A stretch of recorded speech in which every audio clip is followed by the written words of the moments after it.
ગુજરાતની 25 બેઠક પર મતદાન. ગુજરાતમાં 11 વાગ્યા સુધીનું સરેરાશ 24.35% મતદાન નોંધાયું છે, જેમાં સૌથી વધુ બનાસકાંઠામાં 30.27% અને સૌથી ઓછું પોરબંદરમાં 19.83% વોટિંગ નોંધાયું છે. લોકસભા ચૂંટણી 2024 માટે આજે ગુજરાતની 25 સીટ પર મતદાન પ્રક્રિયા હાથ ધરવામાં આવી છે, જ્યારે સુરત સીટ બિનહરીફ થઈ જતા ભાજપને ફાળે ગઈ છે.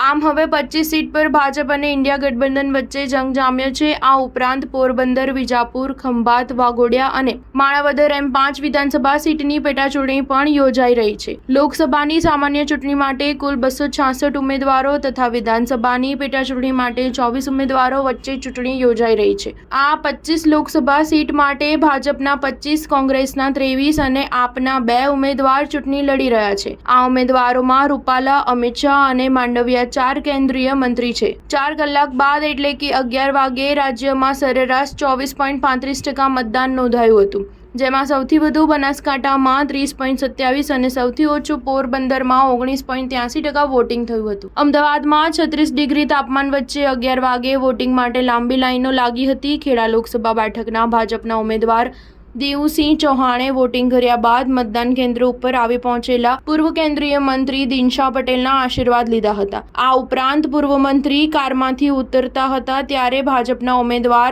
દેવુસિંહ ચૌહાણે પોતાનો હાથના ટેકે દિનશા પટેલને મતદાન બૂથ ઉપર લઈ ગયા હતા. સ્ટાર ન્યૂઝ 7 હંમેશા સચ્ચાઈની સાથે.